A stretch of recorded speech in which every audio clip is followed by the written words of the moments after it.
This is a continuation of The Scarlet Letter by Nathaniel Hawthorne, comprising the second part of the introductory. The father of the custom house, the patriarch not only of this little squad of officials, but, I am bold to say, of the respectable body of tidewaiters all over the United States, was a certain permanent inspector. He might truly be termed a legitimate son of the revenue system, dyed in the wool, or rather born in the purple, since his sire, a revolutionary colonel and formerly collector of the port, had created an office for him and appointed him to fill it at a period of the early ages which few living men can now remember. This inspector, when I first knew him, was a man of 80 years, or thereabouts, and certainly one of the most wonderful specimens of winter-green that you would be likely to discover in a lifetime's search. With his florid cheek, his compact figure, smartly arrayed in a bright-buttoned blue coat, his brisk and vigorous step, and his hale and hearty aspect, altogether he seemed, not young indeed, but a kind of new contrivance of Mother Nature in the shape of man, whom age and infirmity had no business to touch.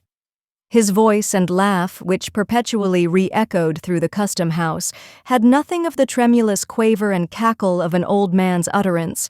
They came strutting out of his lungs, like the crow of a cock or the blast of a clarion, looking at him merely as an animal, and there was very little else to look at. He was a most satisfactory object from the thorough healthfulness and wholesomeness of his system, and his capacity, at that extreme age, to enjoy all, or nearly all, the delights which he had ever aimed at or conceived of. The careless security of his life in the custom house, on a regular income, and with but slight and infrequent apprehensions of removal, had no doubt contributed to make time pass lightly over him. The original and more potent causes, however, lay in the rare perfection of his animal nature, the moderate proportion of intellect, and the very trifling admixture of moral and spiritual ingredients, these latter qualities, indeed, being in barely enough measure to keep the old gentleman from walking on all fours. He possessed no power of thought, no depth of feeling, no troublesome sensibilities, nothing, in short, but a few commonplace instincts, which, aided by the cheerful temper that grew inevitably out of his physical well-being, did duty very respectably and to general acceptance, in lieu of a heart. He had been the husband of 3 wives, all long since dead, the father of 20 children, most of whom, at every age of childhood or maturity, had likewise returned to dust. Here, one would suppose, might have been sorrow enough to imbue the sunniest disposition, through and through, with a sable tinge. Not so with our old inspector. One brief sigh sufficed to carry off the entire burden of these dismal reminiscences. The next moment he was as ready for sport as any unbreeched infant, far readier than the collector's junior clerk, who, at 19 years, was much the elder and graver man of the two. I used to watch and study this patriarchal personage with, I think, livelier curiosity than any other form of humanity there presented to my notice. He was, in truth, a rare phenomenon, so perfect, in one point of view, so shallow, so delusive, so impalpable, such an absolute nonentity in every other. My conclusion was that he had no soul, no heart, no mind, nothing, as I have already said, but instincts. And yet, withal, so cunningly had the few materials of his character been put together that there was no painful perception of deficiency, but, on my part, an entire contentment with what I found in him. It might be difficult, and it was so, to conceive how he should exist hereafter, so earthly and sensuous did he seem, but surely his existence here, admitting that it was to terminate with his last breath, had been not unkindly given, with no higher moral responsibilities than the beasts of the field, but with a larger scope of enjoyment than theirs, and with all their blessed immunity from the dreariness and duskiness of age. One point, in which he had vastly the advantage over his 4-footed brethren, was his ability to recollect the good dinners which it had made no small portion of the happiness of his life to eat. His gourmandism was a highly agreeable trait, and to hear him talk of roast meat was as appetizing as a pickle or an oyster. as he possessed no higher attribute, and neither sacrificed nor vitiated any spiritual endowment by devoting all his energies and ingenuities to subserve the delight and profit of his maw. It always pleased and satisfied me to hear him expatiate on fish, poultry, and butcher's meat, and the most eligible methods of preparing them for the table. His reminiscences of good cheer, however ancient the date of the actual banquet, seemed to bring the savor of pig or turkey under one's very nostrils. There were flavors on his palate that had lingered there not less than 60 or 70 years, and were still apparently as fresh as that of the mutton chop which he had just devoured for his breakfast. I have heard him smack his lips over dinners, every guest at which, except himself, had long been food for worms. It was marvelous to observe how the ghosts of bygone meals were continually rising up before him, not in anger or retribution, but as if grateful for his former appreciation and seeking to resuscitate an endless series of enjoyment, at once shadowy and sensual: a tender loin of beef, a hindquarter of veal, a spare rib of pork, a particular chicken, or a remarkably praiseworthy turkey, which had perhaps adorned his board in the days of the elder Adams, would be remembered, while all the subsequent experience of our race, and all the events that brightened or darkened his individual career, had gone over him with as little permanent effect as the passing breeze. The chief tragic event of the old man's life, so far as I could judge, was his mishap with a certain goose which lived and died some 20 or 40 years ago, a goose of most promising figure, but which at table proved so inveterately tough that the carving knife would make no impression on its carcass, and it could only be divided with an axe and handsaw. But it is time to quit this sketch, on which, however, I should be glad to dwell at considerably more length because, of all men whom I have ever known, this individual was fittest to be a custom-house officer. Most persons, owing to causes which I may not have space to hint at, suffer moral detriment from this peculiar mode of life. The old inspector was incapable of it, and, were he to continue in office to the end of time, would be just as good as he was then, and sit down to dinner with just as good an appetite. There is one likeness without which my gallery of custom-house portraits would be strangely incomplete, but which my comparatively few opportunities for observation enable me to sketch only in the merest outline. It is that of the collector, our gallant old general, who, after his brilliant military service, subsequently to which he had ruled over a wild western territory, had come hither 20 years before to spend the decline of his varied and honorable life. The brave soldier had already numbered, nearly or quite, his 80 years and 10, and was pursuing the remainder of his earthly march, burdened with infirmities which even the martial music of his own spirit-stirring recollections could do little towards lightening.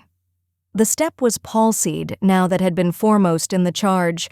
It was only with the assistance of a servant, and by leaning his hand heavily on the iron balustrade, that he could slowly and painfully ascend the custom-house steps, and, with a toilsome progress across the floor, attain his customary chair beside the fireplace. There he used to sit, gazing with a somewhat dim serenity of aspect at the figures that came and went, amid the rustle of papers, the administering of oaths, the discussion of business, and the casual talk of the office, all which sounds and circumstances seemed but indistinctly to impress his senses and hardly to make their way into his inner sphere of contemplation. His countenance, in this repose, was mild and kindly. If his notice was sought, an expression of courtesy and interest gleamed out upon his features, proving that there was light within him and that it was only the outward medium of the intellectual lamp that obstructed the rays in their passage. The closer you penetrated to the substance of his mind, the sounder it appeared. When no longer called upon to speak or listen, either of which operations cost him an evident effort, his face would briefly subside into its former, not uncheerful quietude. It was not painful to behold this look, for, though dim, it had not the imbecility of decaying age. The framework of his nature, originally strong and massive, was not yet crumbled into ruin. To observe and define his character, however, under such disadvantages, was as difficult a task as to trace out and build up anew, in imagination, an old fortress, like Ticonderoga, from a view of its gray and broken ruins. Here and there, perchance, the walls may remain almost complete, but elsewhere may be only a shapeless mound, cumbrous with its very strength, and overgrown, through long years of peace and neglect, with grass and alien weeds. Nevertheless, looking at the old warrior with affection, for slight as was the communication between us, my feeling towards him, like that of all bipeds and quadrupeds who knew him, might not improperly be termed so. I could discern the main points of his portrait. It was marked with the noble and heroic qualities which showed it to be not by a mere accident, but of good right, that he had won a distinguished name. His spirit could never, I conceive, have been characterized by an uneasy activity. It must, at any period of his life, have required an impulse to set him in motion, but, once stirred up, with obstacles to overcome, and an adequate object to be attained, it was not in the man to give out or fail. The heat that had formerly pervaded his nature, and which was not yet extinct, was never of the kind that flashes and flickers in a blaze, but, rather, a deep red glow, as of iron in a furnace. Weight, solidity, firmness. This was the expression of his repose, even in such decay as had crept untimely over him at the period of which I speak. But I could imagine even then that, under some excitement which should go deeply into his consciousness, roused by a trumpet peal loud enough to awaken all his energies that were not dead, but only slumbering, he was yet capable of flinging off his infirmities like a sick man's gown, dropping the staff of age to seize a battle-sword, and starting up once more a warrior. And, in so intense a moment, his demeanor would have still been calm. Such an exhibition, however, was but to be pictured in fancy, not to be anticipated nor desired.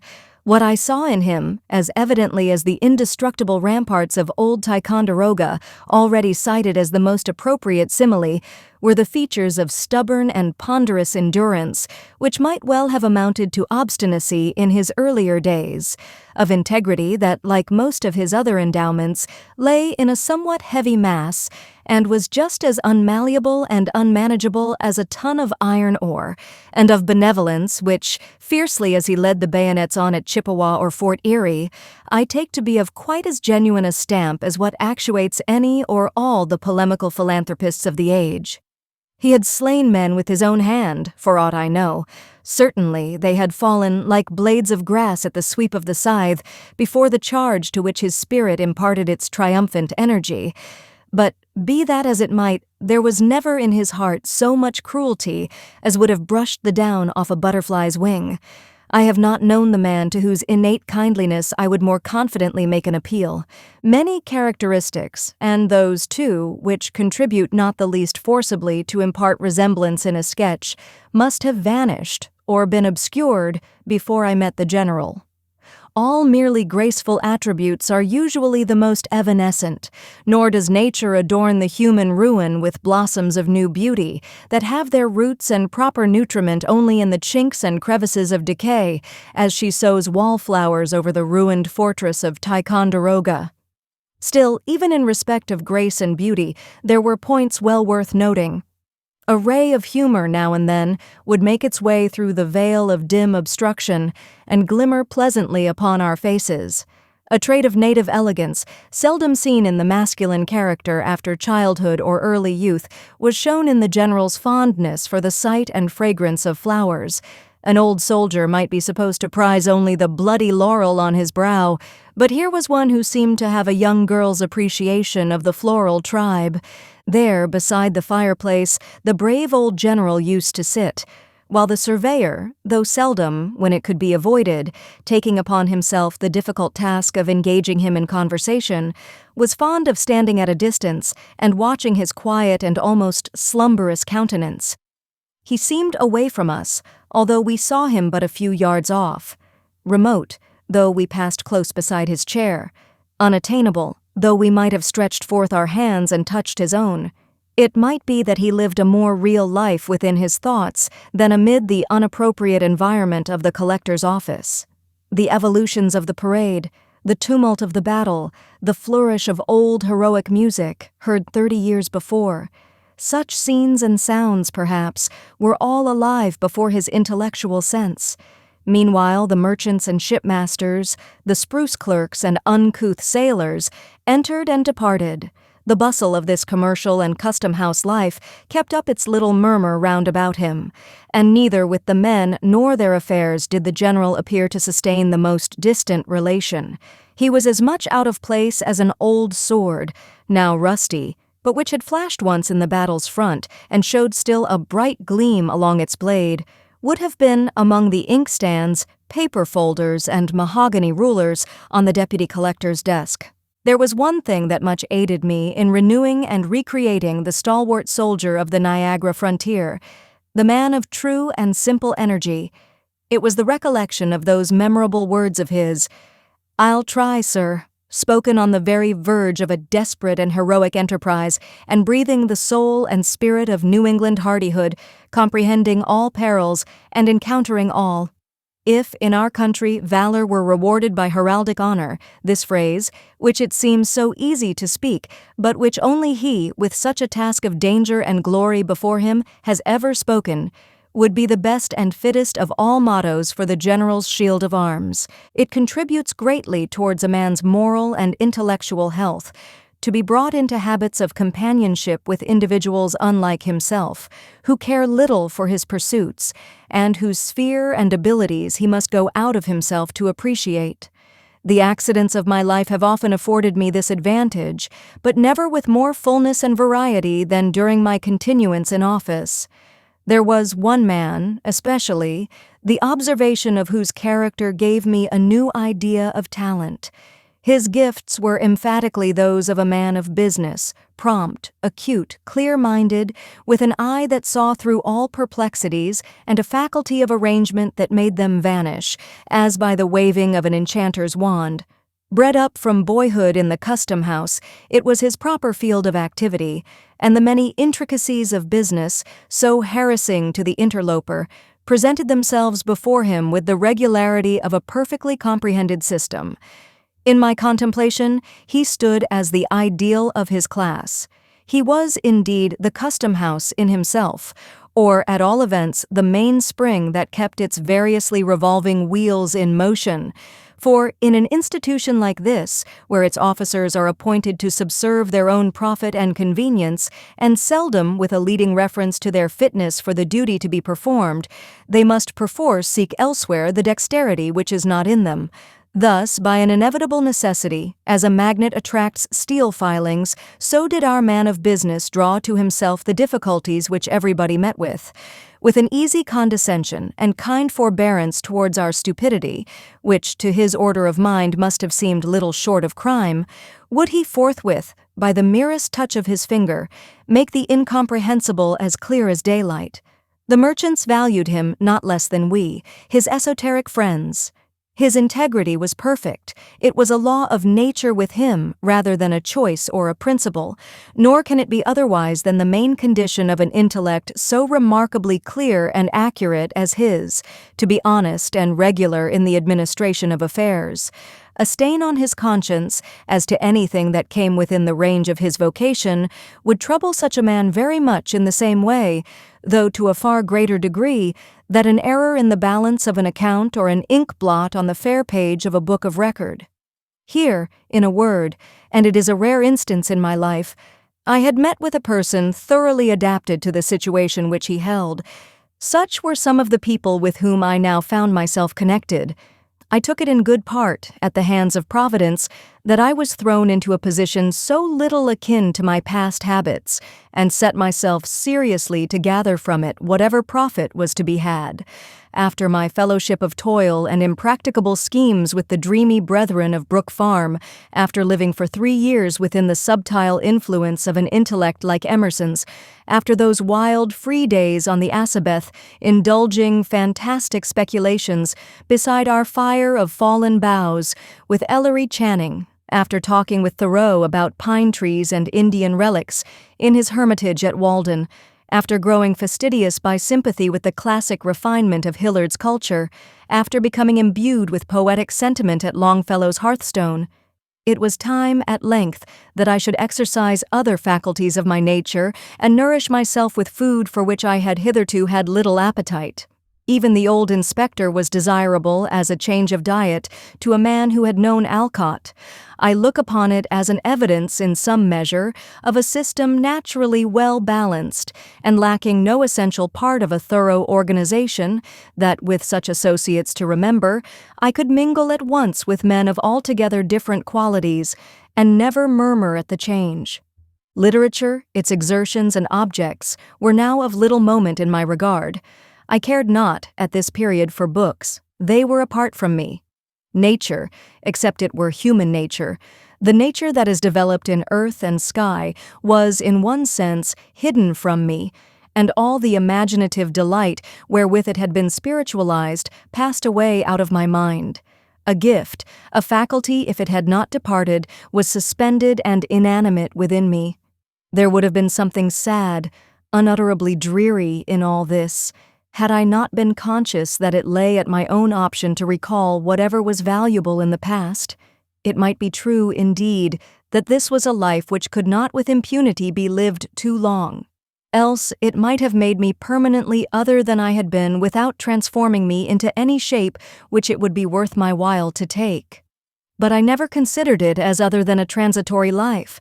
There was always a prophetic instinct, a low whisper in my ear that within no long period, and whenever a new change of custom should be essential to my good, a change would come. Meanwhile, there I was, a surveyor of the revenue, and, so far as I have been able to understand, as good a surveyor as need be, a man of thought, fancy, and sensibility. Had he 10 times the surveyor's proportion of those qualities, may at any time be a man of affairs, if he will only choose to give himself the trouble. My fellow officers and the merchants and sea captains with whom my official duties brought me into any manner of connection viewed me in no other light, and probably knew me in no other character. None of them, I presume, had ever read a page of my inditing, or would have cared a fig the more for me if they had read them all. Nor would it have mended the matter in the least, had those same unprofitable pages been written with a pen like that of Burns or of Chaucer, each of whom was a custom-house officer in his day, as well as I.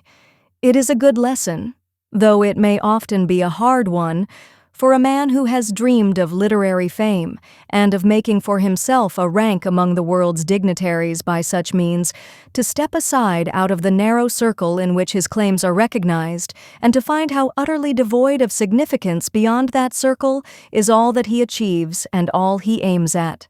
I know not that I especially needed the lesson, either in the way of warning or rebuke, but at any rate I learned it thoroughly, nor, it gives me pleasure to reflect, did the truth, as it came home to my perception, ever cost me a pang, or require to be thrown off in a sigh.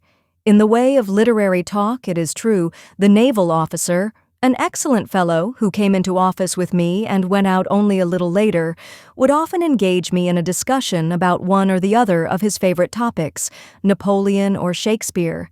The collector's junior clerk, too, a young gentleman who, it was whispered, occasionally covered a sheet of Uncle Sam's letter paper with what, at the distance of a few yards, looked very much like poetry, used now and then to speak to me of books, as matters with which I might possibly be conversant. This was my olive-lettered intercourse, and it was quite sufficient for my necessities, no longer seeking nor caring that my name should be blazoned abroad on title pages. I smiled to think that it had now another kind of vogue. The custom-house marker imprinted it with a stencil and black paint on pepper bags and baskets of annatto and cigar boxes and bales of all kinds of dutiable merchandise, in testimony that these commodities had paid the impost and gone regularly through the office. Borne on such queer vehicle of fame, a knowledge of my existence, so far as a name conveys it, was carried where it had never been before, and, I hope, will never go again. But the past was not dead. Once in a great while the thoughts that had seemed so vital and so active, yet had been put to rest so quietly, revived again. One of the most remarkable occasions, when the habit of bygone days awoke in me, was that which brings it within the law of literary propriety to offer the public the sketch which I am now writing. In the second story of the custom house, there is a large room in which the brickwork and naked rafters have never been covered with paneling and plaster. The edifice, originally projected on a scale adapted to the old commercial enterprise of the port, and with an idea of subsequent prosperity destined never to be realized, contains far more space than its occupants know what to do with. This airy hall, therefore, over the collector's apartments, remains unfinished to this day, and in spite of the aged cobwebs that festoon its dusky beams, appears still to await the labor of the carpenter and mason. At one end of the room, in a recess, were a number of barrels, piled one upon another, containing bundles of official documents. Large quantities of similar rubbish lay lumbering the floor. It was sorrowful to think how many days and weeks and months and years of toil had been wasted on these musty papers, which were now only an encumbrance on earth, and were hidden away in this forgotten corner, never more to be glanced at by human eyes. But then, what reams of other manuscripts, filled not with the dullness of official formalities, but with the thought of inventive brains and the rich effusion of deep hearts, had gone equally to oblivion, and that, moreover, without serving a purpose in their day, as these heaped-up papers had, and, saddest of all, without purchasing for their writers the comfortable livelihood which the clerks of the custom house had gained by these worthless scratchings of the pen. Yet not altogether worthless, perhaps, as materials of local history. Here, no doubt, statistics of the former commerce of Salem might be discovered, and memorials of her princely merchants, old King Darby, old Billy Gray, old Simon Forrester, and many another magnate in his day, whose powdered head, however, was scarcely in the tomb before his mountain pile of wealth began to dwindle. The founders of the greater part of the families which now compose the aristocracy of Salem might here be traced, from the petty and obscure beginnings of their traffic, at periods generally much posterior to the Revolution, upward to what their children look upon as long-established rank.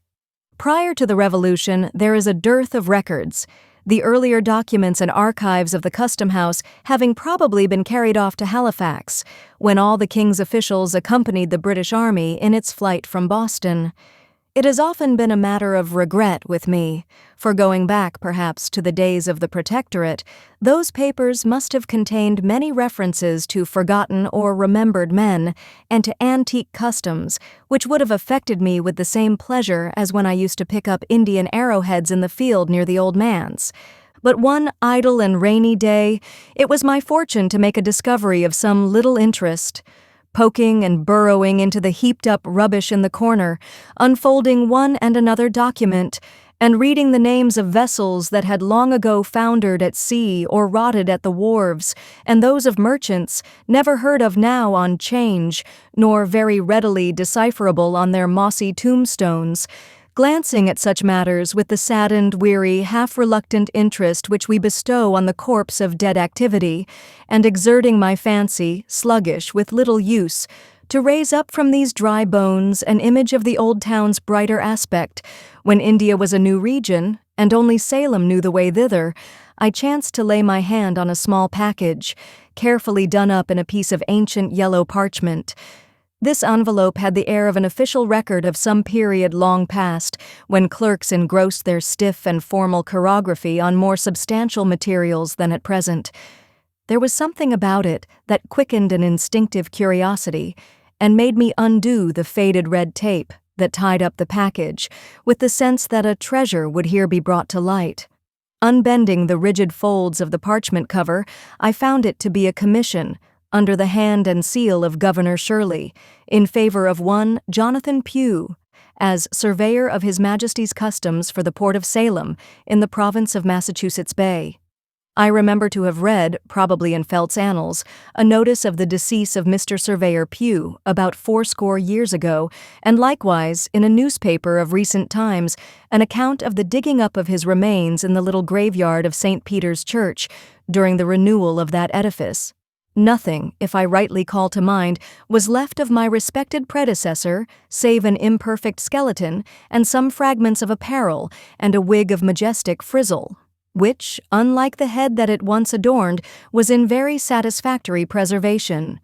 But on examining the papers which the Parchment Commission served to envelop, I found more traces of Mr. Pugh's mental part and the internal operations of his head than the frizzled wig had contained of the venerable skull itself.